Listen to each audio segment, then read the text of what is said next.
آج ماہ شعبان المعظم کی جمعرات کے دن سب لوگ یہ 3 کام ضرور کریں۔ مشکل سے مشکل پریشانی ختم ہو جائے گی اور ایک ہی دن میں نصیب اور تقدیر بدل جائے گی۔ بسم اللہ الرحمن الرحیم۔ السلام علیکم۔ آج میں آپ کے ساتھ ماہ شعبان المعظم کی جمعرات کے دن کا ایک ایسا عمل شیئر کروں گی، ایک ایسا وظیفہ شیئر کروں گی جسے پڑھتے ہی اللہ تعالیٰ آپ کے گھر میں سارا سال رزق اور دولت کی بارش کرے گا، فراوانی کرے گا۔ مصیبتوں پریشانیوں سے آپ ہمیشہ اور پورا سال اللہ تعالیٰ کی حفاظت میں رہیں گے۔ آج کا عمل قرآنی سورت کا عمل ہے اور ایسی سورت ہے جس کے پڑھتے ہی اللہ تعالیٰ آپ کو بے بہار رزق اور دولت عطا کرے گا۔ ہر مصیبت اور پریشانی سے آپ حفاظت میں رہیں گے، بلکہ رب کریم سے آپ مصیبت کے وقت اگر مدد کے لیے ہاتھوں کو اٹھائیں گے تو اللہ تعالیٰ آپ کی غیبی مدد ضرور کرے گا۔ اس عمل کو، اس وظیفے کو آپ جمعرات کے دن کسی بھی وقت کسی بھی نماز کے بعد پڑھ سکتے ہیں، لیکن نماز عصر ادا کرنے کے بعد اسی جگہ بیٹھ کر اگر یہ عمل کر لیا جائے، یہ وظیفہ پڑھ لیا جائے، چاہے خواتین پڑھیں یا مرد حضرات پڑھیں، کوئی بھی اس عمل کو اگر پڑھ لے گا تو انشاءاللہ اللہ تعالیٰ اسے ہمیشہ مالا مال کرے گا اور ہر پریشانی سے دور کرے گا۔ حضرت ابو ہریرہ رضی اللہ تعالی عنہ سے روایت ہے، آقا علیہ الصلوۃ والسلام فرماتے ہیں کہ رات اور دن کے وقت ملائکہ یعنی فرشتے نماز فجر اور عصر میں جمع ہوتے ہیں۔ جب وہ جمع ہو جاتے ہیں تو اللہ پاک ان سے فرماتا ہے کہاں سے آئے ہو؟ حالانکہ اللہ تعالیٰ تو خوب جانتا ہے، لیکن پھر بھی فرشتوں سے کہتا ہے کہ کہاں سے آ رہے ہو؟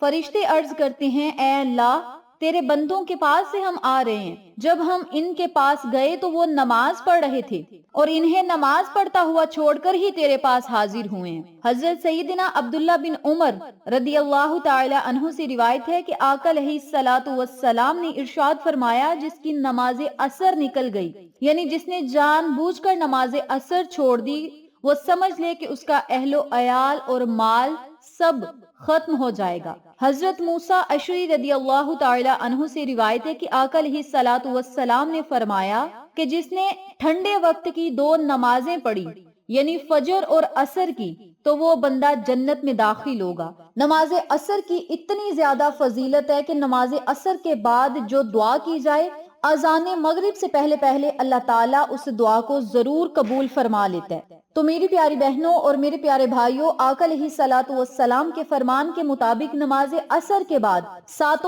زمینوں اور 7 آسمانوں کا آپ رب کریم سے جو بھی خزانہ مانگیں گے اللہ تعالیٰ آپ کو عطا کرے گا۔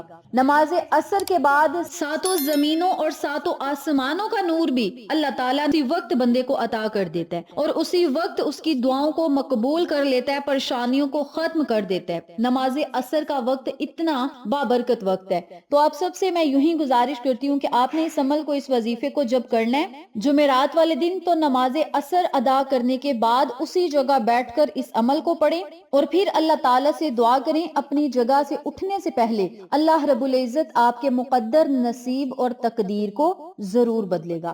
عمل بتانے سے پہلے میری آپ سے گزارش ہے، چینل کو سبسکرائب کر دیں، ویڈیو کو لائک کریں، شیئر کریں، بیل آئیکن کو ضرور پریس کریں تاکہ میری تمام ویڈیوز کی اپڈیٹ آپ تک بآسانی پہنچ سکیں۔ جزاک اللہ۔ آپ نے جمعرات والے دن نماز عصر ادا کرنے کے بعد اسی جگہ بیٹھ کر ایک مرتبہ سورت فتح کی تلاوت کرنی ہے۔ قرآن پاک کے 26ویں پارے میں سورت فتح موجود ہے، تو آپ نے سورت فتح کو صرف ایک مرتبہ پڑھنا ہے۔ دھیان اور توجہ کے ساتھ آپ نے سورت مبارک کو پڑھنا ہے۔ جو بھی آپ کا مقصد ہوگا، حاجت ہوگی، پریشانی ہوگی، مقصد ہوگا، جو بھی آپ کا مسئلہ ہے، اسے بس آپ نے اپنے ذہن میں رکھنا ہے کہ مولا فلاں حاجت کو پورا کرنے کے لیے، فلاں پریشانی کو ختم کرنے کے لیے، فلاں مصیبت سے نجات یا چھٹکارا پانے کے لیے، یا قرضوں سے نجات پانے کے لیے مولا ہم یہ عمل کرنے لگے ہیں اور آج جمعرات کے دن ہی کرنے لگے ہیں، اپنی بارگاہ عالیہ میں قبول و منظور فرما۔ بس آپ نے یہ نیت کرنی ہے، بسم اللہ الرحمن الرحیم آپ نے پڑھ لینی ہے اور پھر آپ نے سورت فتح کی تلاوت کرنی ہے۔ سورت فتح جب آپ ایک مرتبہ پڑھ لیں تو اسی جگہ بیٹھ کر 313 مرتبہ یا فتاح یا فتاح یا فتاح کا آپ نے ورد کرنا ہے۔ یہ اللہ تعالیٰ کا بڑا خوبصورت نام ہے اور اللہ رب العزت کا معجزاتی نام ہے،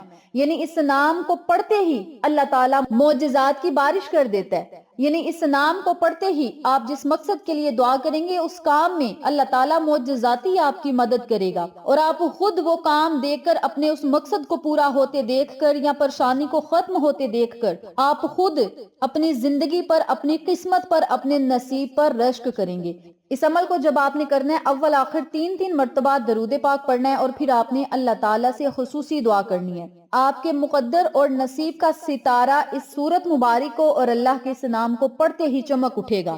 اول اور آخر میں جب آپ نے 3 مرتبہ درود پاک پڑھنا ہے تو اول اور آخر میں 30 رحمتیں اور برکتیں ہوں گی، اور جب اول آخر میں برکتیں ہوں گی تو درمیان میں آپ جو مانگتے جائیں گے آپ کا نصیب اور مقدر بنتا جائے گا، تنگ دستیاں ختم ہوں گی، کاروبار چل پڑیں گے، کامیابیاں ملیں گی، آپ کی جو حاجت ہوگی وہ منٹوں میں پوری ہوگی، ہر مقصد میں کامیابی ملے گی، اور آپ اللہ تعالیٰ کے بڑے ہی محبوب بندے بن جائیں گے۔ تو میری پیاری بہنوں اور میرے پیارے بھائیوں، اس عمل کو، اس وظیفے کو آپ جمعرات کے دن بھی کر سکتے ہیں اور جمعۃ المبارک کے دن بھی کر سکتے ہیں۔ بہتر یہ ہے کہ آپ شعبان المعظم میں جتنے بھی جمعرات اور جمعۃ المبارک کے دن آئیں، ان دنوں میں آپ یہ عمل ضرور کریں۔ اگر جمعۃ المبارک کے دن آپ یہ عمل نہ کر سکیں تو جمعرات کے دن اس عمل کو اپنے اوپر لازم کر لیں، اور جمعرات کے دن اس عمل کو کرنے کے بعد آپ اللہ رب العزت سے جو بھی خزانے مانگیں گے آپ کو مل جائیں گے۔ جنتی خزانے مانگیں یا دنیا کے خزانے مانگیں، آپ کو ضرور ملیں گے، کیونکہ جمعرات کا دن ایسا بابرکت دن ہے جس میں جنت کے دروازے کھلے ہوتے ہیں۔ تو آپ اپنی آخرت کو بہتر بنانے کے لیے اس دن دعا کریں گے تو آپ کی آخرت بہتر ہوگی۔ آپ رب کریم سے جنتی خزانے بھی مانگیں اور دنیا کے خزانے بھی مانگیں، اللہ تعالیٰ آپ کو دونوں خزانوں سے مالا مال کرے گا، آپ کی مشکلات کو آسان کرے گا، پہاڑ جتنی مشکلات بھی ہوں گی تو انشاءاللہ انہیں ریزہ ریزہ کرے گا۔ بہت ہی آسان عمل ہے، چھوٹا سا عمل ہے، دھیان توجہ کے ساتھ اگر پڑھا جائے، دل کی گہرائیوں سے پڑھا جائے اور اللہ رب العزت سے رو کر مانگا جائے تو اللہ تعالیٰ کبھی بھی خالی ہاتھ نہیں لوٹاتا۔ حضرت ابو ہریرہ رضی اللہ تعالی عنہ سے روایت ہے کہ آقا علیہ الصلوۃ والسلام نے فرمایا، جمعرات کے دن جنت کے دروازے کھول دیے جاتے ہیں اور ہر اس بندے کی مغفرت کر دی جاتی ہے جو اللہ تعالیٰ کے ساتھ کسی کو شریک نہیں ٹھہراتا۔ تو آقا علیہ الصلوۃ والسلام کے اس فرمان سے یہ بات ثابت ہو گئی کہ جمعرات کے دن جنت کے دروازے کھول دیے جاتے ہیں۔ تو اگر آپ چاہتے ہیں کہ آپ کی بخشش ہو جائے، مغفرت ہو جائے، آخرت میں آپ کا مقام جنت الفردوس میں ہو، تو آپ کو چاہیے جمعرات کے دن چلتے پھرتے اٹھتے بیٹھتے استغفر اللہ یا استغفار کی تسبیح پڑھ لیا کریں۔ آپ اپنے ہاتھ کی انگلیوں کے پوڑوں پر پڑھ سکتے ہیں، تسبیح کے دانوں پر پڑھ سکتے ہیں، صرف لفظ استغفر اللہ استغفر اللہ استغفر اللہ۔ جن لوگوں نے استغفار پڑھنا ہے وہ استغفار پڑھ لیں یا استغفر اللہ پڑھ لیں، یہ آپ کی اپنی مرضی ہے۔ 100 مرتبہ، کم از کم 100 مرتبہ اور زیادہ سے زیادہ 313 مرتبہ اللہ تعالیٰ سے آپ اپنے لیے مغفرت طلب کریں، استغفار کا ورد کریں، اور رب کریم سے آپ جو مانگتے جائیں گے آپ کا مقدر اور نصیب بنتا جائے گا۔ انشاءاللہ اس عمل کے پڑھنے کے بعد آپ جو بھی اللہ کے حضور اپنی حاجت رکھیں گے، اپنی خواہش رکھیں گے، اللہ کے حضور جو بھی پریشانی رکھیں گے، اپنے دل کے حالوں کو اللہ کے آگے رکھیں گے تو اللہ رب العزت آپ کو بن مانگے ہی عطا کرے گا۔ رب کریم تو دل کے حالوں کو بھی جانتا ہے، دماغ کے حالوں کو بھی جانتا ہے، اور بندہ جو مانگتا جاتا ہے اللہ رب العزت بندے کو عطا بھی کرتا ہے۔ بس آپ نے رو کر گڑ گڑا کر عاجزی کے ساتھ اللہ تعالیٰ سے مانگنا ہے۔ اللہ تعالیٰ تو ہر چیز پر قادر ہے، وہ غفور الرحیم بھی ہے اور ہر چیز پر قادر بھی ہے، وہ جس وقت جسے چاہے جتنا چاہے جب چاہے عطا کر سکتا ہے۔ بس آپ نے رو کر اللہ کے حضور دعائیں کرنی ہے۔ ہم لوگوں کو دعا مانگنے کا طریقہ نہیں آتا، آپ نے جب بھی دعا مانگنی ہے وسیلہ محمد صلی اللہ علیہ وسلم کا دے کر اللہ تعالیٰ سے مانگے اور رو کر مانگے۔ رونا نہیں آتا تو رونے جیسا منہ بنا کر ہی اللہ تعالیٰ سے مانگے، اللہ تعالیٰ آپ کی خالی جھولیوں کو ضرور ہرا بھرا کرے گا اور آپ کے خالی ہاتھوں کی لاج رکھتے ہوئے آپ کو اپنے خزانوں سے مالا مال کرے گا انشاءاللہ۔